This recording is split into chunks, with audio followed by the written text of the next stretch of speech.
এদিকে British parliament নির্বাচনে ভোটাররা এখন ব্যস্ত শেষ মুহূর্তের হিসেব নিকেশে। কার পক্ষে রায় দিবেন তারা, আলোচনা চলছে তা নিয়েই। নির্বাচনী ইস্যু হিসেবে আলোচনায় বেশি গুরুত্ব পাচ্ছে অভিবাসন, আবাসন ও স্বাস্থ্য খাত। আবার অনেকের বিবেচনায় প্রাধান্য পাচ্ছে বিভিন্ন দলের অর্থনৈতিক পরিকল্পনা। লন্ডন থেকে আরো জানাচ্ছেন সহকর্মী শাহনেওয়াজ রকি। প্রতি বছর ব্রিটেনে 2,50,000 বাড়ি নির্মাণের দরকার হলেও 2006 সাল থেকে বাড়ি নির্মাণ হচ্ছে 1,50,000।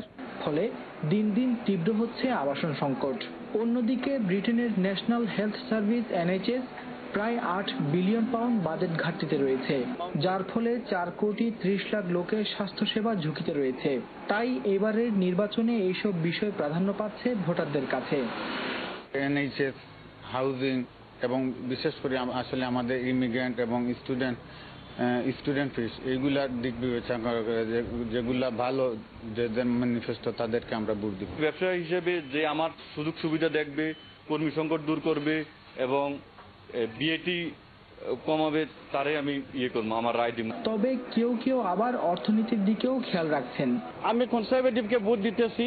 কনজারভেটিভে খুব ভালো ইকোনমিক নিয়ে কাজ করছে, এই খুব ভালো লিডারশিপ ধারার। এছাড়া কনজারভেটিভ ও ইউকিপ ইউরোপিয়ান ইউনিয়ন থেকে বের হয়ে আসার যে প্রস্তাব দিয়েছে তাও ভাবাচ্ছে ভোটারদের। And we will end up sleepwalking, possibly in terms of even leaving the EU. So I think that there's really no alternative but to vote Labour. এবারের ব্রিটিশ পার্লামেন্ট নির্বাচনে NHS, ইমিগ্রেশন এবং হাউজিং ভোটারদের কাছে সবচেয়ে বেশি প্রাধান্য পাচ্ছে। অন্যদিকে প্রধান দুই রাজনৈতিক দলের মধ্যে লেবার পার্টির মূল নির্বাচনী অস্ত্র হচ্ছে NHS-কে রক্ষা করা। অন্যদিকে কনজারভেটিভ পার্টির মূল নির্বাচনী অস্ত্র অর্থনীতিকে শক্তিশালী করা। কার অস্ত্র কত বেশি শক্তিশালী তা বোঝা যাবে 7 মে নির্বাচনের পর 8 মের ফলাফলে। Shahnewaz Rocky, Jamuna news, London.